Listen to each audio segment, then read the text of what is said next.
craniosacral at level 2 or higher, where the person actually holds into the energetic trauma holding of your physical body and your cells, is super powerful. You might have some, it might not heal your pain, but during the craniosacral session, you may understand, let's say you have pain in your jaw. And so the craniosacral therapist may hold you here and here or here and here. And when she's holding you and providing you with the space and getting everything in movement, all of a sudden it can come to your consciousness. What's actually in here? Why is this pain in here? What is the message my body's trying to get to me? And then once you have that information, then it's really easy to go and do a tapping session on the illumination. So that's the other thing that when you're looking at opening to possibilities, I want you to take a look at, okay? So there's 3 different causes of pain, right? The first is the physical causes. The second is emotional. The third is spiritual. And of course, emotional and spiritual can sometimes go together. So, mind, body, spirit. We have to look at all of the facets. So you can't just go, oh, this back pain, and I've seen a chiropractor, and I've gone for acupuncture, and I've gone for craniosacral, and I've gone for massage. Now, did you notice how many bodywork therapists I just listed? So if you're just sitting there with recurrent pain, getting x-rays or seeing one practitioner, right there, you are not doing enough even on the physical level to help your body get into it, right? If you're dealing with inflammation and you're like, well, I'm taking some anti-inflammatory drug. How about taking a homeopathic? How about doing hydrotherapy, the hot cold treatments? How about there's Chinese herb poultices or patches that you can apply that can be really helpful. Like, you need to go outside and make sure that on the physical level. What about an anti-inflammatory herb and supplement, bioflavonoids, serapeptase? Like, there's so many things. So maybe book with a naturopathic doctor or do some research online.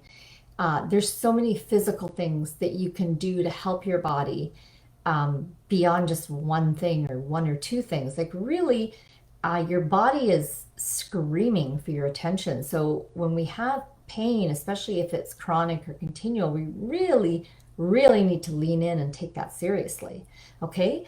So other physical issues, right? Even if it's from an injury, what does your body need to support itself through that healing process, right? Because it may need something at the beginning, it may need something else at the end, it may need something else here. So again, don't just go to one type of therapist or body worker, because in the beginning your body may have needed a chiropractic adjustment, but it doesn't need that anymore. Now it needs deep tissue work, or now it needs craniosacral work. So again, educate yourself, tune in to, sometimes you can put your hand, on the part of your body that's in pain and just try to say, okay, what can we do for you next? What kind of treatment do you need next? Oh, infrared sauna. Oh, interesting, right? Like, be open to that, okay? So because your physical issues are injury, can be misalignment, right? So if you've got something knocked out of alignment, you can go to as much massage as you want until you get those vertebrae or that joint back where it needs to go. Nothing's going to happen. So an osteopathic doctor is ideal for that. A chiropractor that uses mostly non-cracking techniques. The cracking and the it's really harsh. So unless you're training martial arts or gymnastics, I find it's usually too harsh for the body. So look for an advanced trained chiropractor. They should be using active release technique, resistance stretching, like just there's a whole pile of advanced techniques that chiropractors can use. It could be inflammation. Again, we already talked about that. You could have a wound or an ulcer. Again, that requires an entire herbal treatment plan. It may require a specialized diet. It may require natural antipathogens. It can be overwork. It can be as simple as you will not let your body rest. And then that segues over into the emotional and spiritual. Why are you whipping your body like an abused donkey. What will it take for you to let your body take a frickin' break, take a rest? So again, that's an entire tapping session, right? Even though I drive myself so hard, even though I have no flexibility and forgiveness for myself, even though I'm so self-critical of myself, who am I trying to prove? Where did this come from in my life? Oh, even though my parents demanded that I get all A's on my report card, even though I was beaten if I didn't. Do you see what I mean? Like, that's now another. So this is the whole thing about tapping is often referred to as peeling an onion, right? There's a layer, and then underneath there's another layer, and then you peel it, and underneath there's another layer. But the good news is, for something like pain, by the time you work through all those layers, you will automatically have a whole bunch of other stuff that's resolved, because healing is healing, right? Your entryway into what needs to be healed in your body and your emotions and your trauma may be through the pain in your gut, but the healing is going to spread to all the parts of your life. So it's 100% worthwhile doing. Okay, emotional, spiritual issues.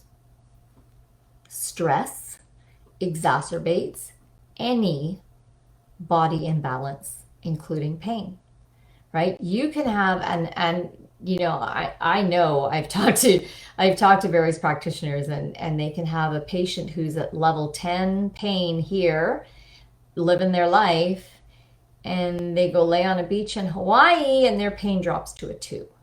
Okay? So yes, they're having rest. Yes, they're finally slowed down, but also their stressors from their normal life are gone. So part of pain always involves a message from ourself or our higher self. My body is speaking to me. What is it saying? Okay? Maybe you have a toxic relationship, and until that toxin is cleared from your life, this pain's not going to let go. Okay? Maybe you're in the wrong job. What you're doing for 9 hours, 8 hours, 6 hours a day, every day, is actually creating your pain, because it is, I get an image of like scraping on the wall of your soul. You know, like we think, oh, I just hate my job. Everybody hates my job. No, this is not normal. This is not how humans are supposed to live. Do you see any animal that spends 8 hours a day doing something that destroys its soul and that its body hates?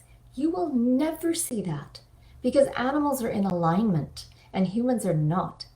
Humans leave their body and let their mental constructs and their early childhood programming run the show, and then they wind up in situations, and then the body goes, hell no, you have to stop this, and this is how I'm messaging you, right?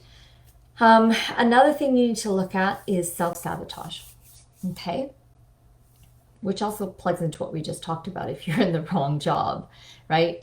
That may look like self-sabotage, but it's actually you trying to save your own life, okay? So a really great question to ask yourself with pain and with any chronic illness, fibromyalgia, Crohn's, colitis, anything, is to ask yourself, what am I gaining from this condition? Okay, and this requires brutal honesty. You have to put aside, I'm not gaining anything. No. Throw that out. Nothing happens without a reason. And if we have something that's continuing, the body's not stupid. The ego is not stupid. Okay, there's reasons for it. And we can't heal those reasons until we become aware of them. So you have to have the bravery and the honesty to go within yourself and say, okay, what do I have to gain from this?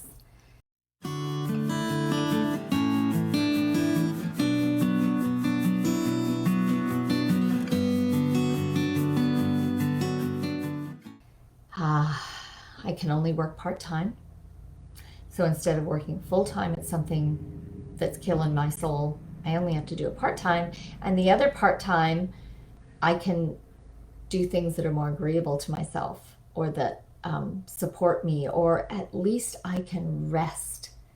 Okay, this is a psychotic aspect of our culture. Why is it so hard to rest? Just rest.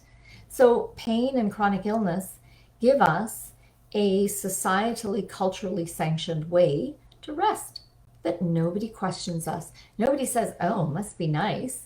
Nobody says, oh, you take a lot of time off. Oh, what are you doing just sitting around? There's so many judgments from within our culture and within our family that get to be bypassed because we can use our pain or our illness as our reason, our justification. What are other ways, common ways of self-sabotage? Here's another big one. So you incarnated for a purpose. And your higher self, of course, knows what that purpose is. But your human self is really frightened. It's frightened of being that big. It's frightened of losing the relationships that you know you're going to lose if you get that big. It's frightened of stepping up, because you don't just get to flop and collapse whenever you feel like it. When you step into your power, when you step into your purpose, when you step into your higher self. So there can be a form of self-sabotage. I don't want to be that brilliant. I'm afraid of being that powerful. I am afraid of losing the people I'm going to lose when I become my true self. And of course, all of these are constructs of the mind, because if and when you become that true self, you're not actually going to want or need those relationships anyway, newsflash, no matter how precious they seem to you now, or those relationships will evolve into something healthier. So you may not have to lose them, but you got to be willing to lose them for them to evolve, because people don't change unless they're forced, right? So again, this requires, are you in or are you out? Are you gonna lean in when your true self comes knocking on your door, which I believe is a lot of what pain and depression are about. It's us refusing to lean in to the messages from our higher self, our wisdom, the part of us that is not separate from the divine, the part of us that knows what we're here to do and what that should be looking and feeling like, and is saying, hey, hello, hey, stop being unconscious, come into consciousness, come into connection. So that's a whole bunch of stuff to explore. And I want to show you this book. Look at the size of this book. It's called Messages from the Body. It's by a PhD psychiatrist guy, psychologist. And it's about their psychological meanings. So you can just like look up what you, okay. So this is again the universe speaking to us. I just opened this book and it's, look, I have to show you. I have to prove this to you. So let's see if we can see. There's places I have page marked. I did not open to any of those places. I just opened it. And guess what it says here? I'm so spatially dyslexic. There's my hand. Pain tolerance low. So I'm going to read it. I believe I'm meant to read this to you. Now, this author links everything back to the family of origin dysfunction. And so if you've dealt with that, most of that may no longer apply. But probably if you go back to, how your family was, you may see that it was applicable, but it doesn't mean that's what's driving your bus now. It might, depending on how much you've dealt, and it might not. So don't get annoyed going, I've dealt with all that stuff. All right, pain tolerance low. They are into, I knew it, I'm going to die. Emotional commotion reactions. 90% of the experience of pain is psychological, in that it is the activation of the mind, brain, or emotional center that creates most of the sensation. Okay, I have a video on my Listen to Your Gut channel where I explain how I have all my dental work done, which includes tooth extractions, crowns, and dental surgery, slicing the gum open and going into the bone with no anesthetic.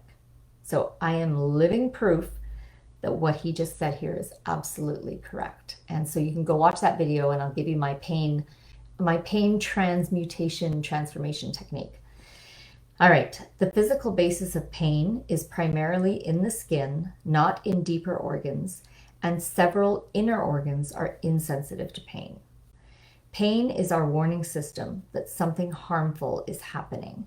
And by the way, when he says it's primarily in the skin, when the fetus is forming, the same cells that form the entire digestive tract then grow up and out and form your skin covering. That's why your skin is actually an organ. And so those are all the same cells. And that's why gut pain can also be very severe, but it is also the emotional center of the body. So another reason why gut pain can be so severe. Pain is our warning system that something harmful is happening. However, after the initial shot over the bow, the vast bulk of the pain experience is in interpretations of what it means. Consequently, hypersensitivity to pain represents a generalized dread, freak out about life with associated emotional reactions when something unfortunate happens. It is an overreaction to actual damage and danger, and a catastrophizing anticipation of much more serious outcomes. So you take it and you turn it into a catastrophe because you have an overreaction, you have an incredible fear of pain. It is a function of a pronounced propensity to go and stay in the worst case scenario. They live in the cellar of existence, survival issues. They are chronically fearful and easily alarmed because they have little trust of the universe. Again, classic. When people say, oh, leave the baby, just let it cry it out. You are teaching that child that you can be in as much pain and you can scream and you can cry and nobody will come because you are alone. And the universe, your world, is not a safe place. So again, when we go back to our childhood, we have to look even to things that happened in tiny babies. They were sending us messages that got embedded into not just our ego, but into the cells and tissues of our body.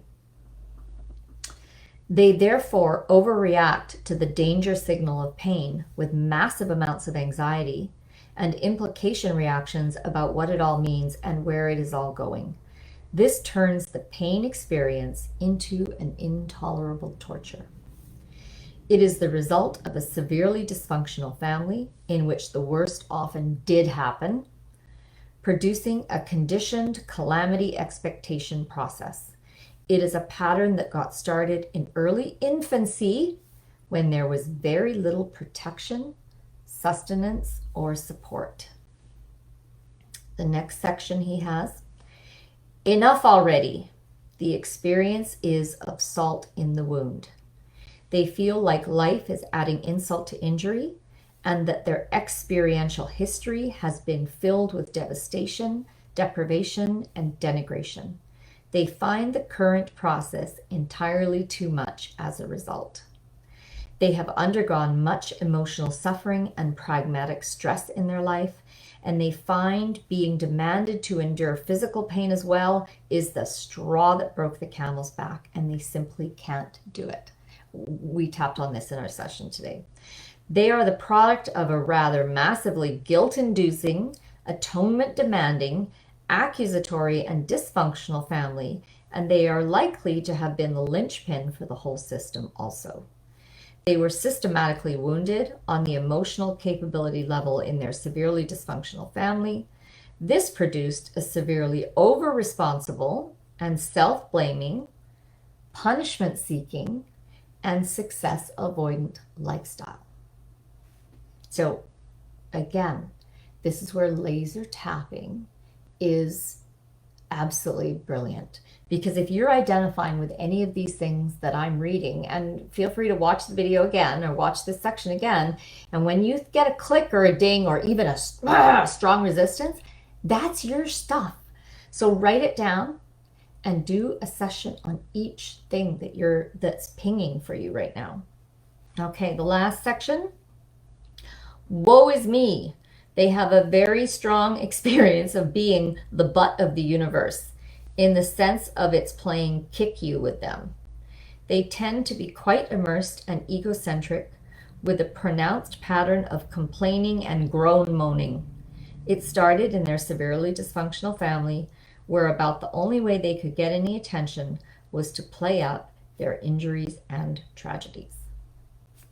So, if you're not sure where your pain comes from, I just gave you a whole bunch of possible sources. And again, identify your sources and tap on them. You know, you can have a certain degree of success just tapping on, you know, this gut pain, all this gut pain, my gut hurts. It's so painful. That'll give you maybe a little bit of relief, maybe nothing, but maybe a little.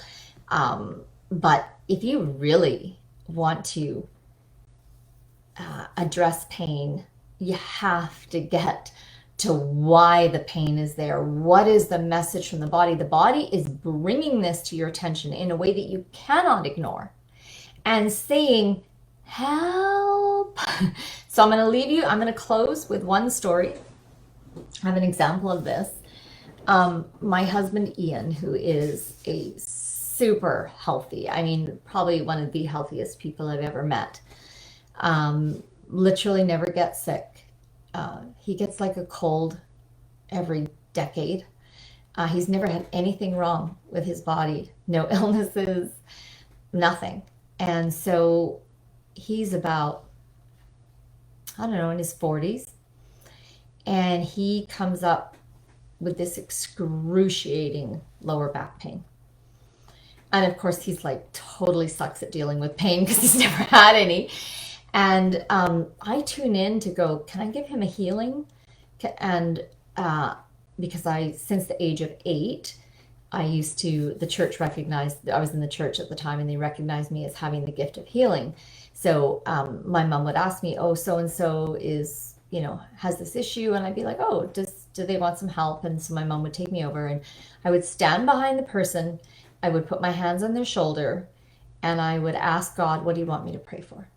And here's the interesting thing. God did not say to me every single time, pray for complete healing.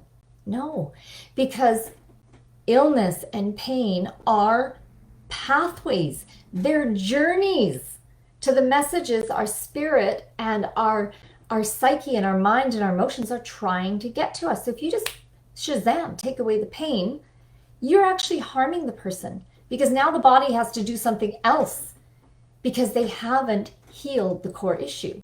So even me as this 8-year-old, you know, divinely led healer, God would say to me sometimes, pray for healing, complete healing. Other times, pray for joy and peace in the midst of the pain. Because the divine knows when you're not done with something. The divine knows when you still have to walk this path. Okay, so there's Ian with this terrible back pain, and I tune in. Can I give him a healing? I get the answer, no. We're trying to get a message to him, and this is the way we're delivering it. So I tell Ian that, and I say, this is really not physical, because I can't even give you a healing. And this is, you know, whatever said, God, your guides, your angels said, we're trying to get a message to him. And he's not listening. He's not letting the message in, right? So, oh my gosh, Ian, and of course he went to body work and went to chiro, and this pain persisted. And he was up all night. He couldn't lie down. He had to walk. And then something in him finally broke or turned over. And he was, I guess, willing to to go into it, into his deeper wisdom, into the messages. And so we started talking about it. And not surprisingly, it was related back to his family of origin. And he thought he'd done a lot of tapping by this point, thought he'd cleared, and he had cleared a lot of his big stuff. But this was a time in his life where this other piece was coming forward. And the piece was, as he was talking to me, I something dinged in my head, and I said, you know what? It keeps coming to my mind, you saying, well, I don't need to make $1 million. And I would always go, there was always some charge behind that.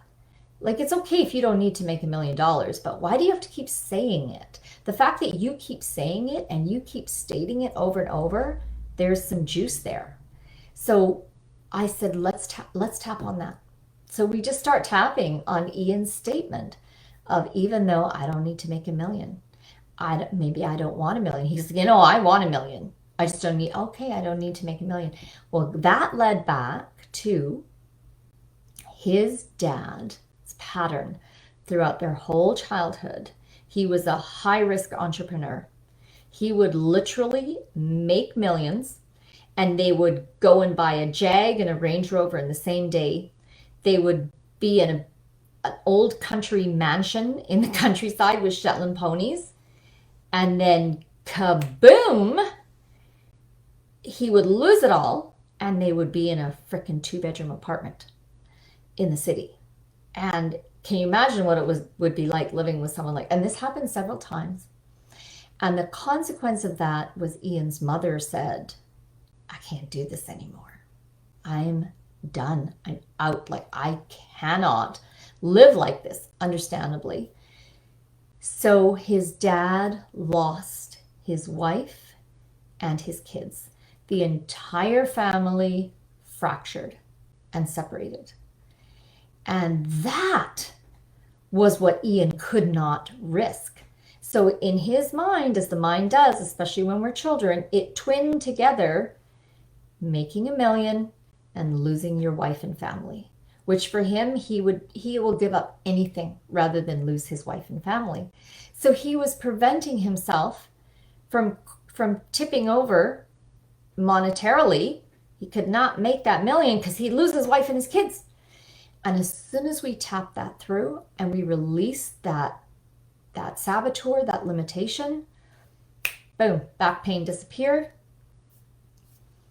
Revenues went up. So again, was the back pain a terrible torture? Was it this horrible thing that his body was doing to him and just want to like cut it out or make it go away? No, it was a gift from his higher self in the universe saying all of this healing, all of this success is waiting for you, but this is the rock in your river that is making everything go out to the sides. Just move the rock, release it.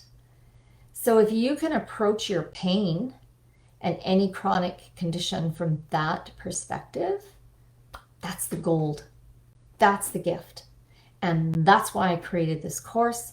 That's why I was so relieved myself when I found acupressure tapping and I realized the power of it to create this bridge, this link, and this interface between the mind, body, and the spirit. So thank you for joining me.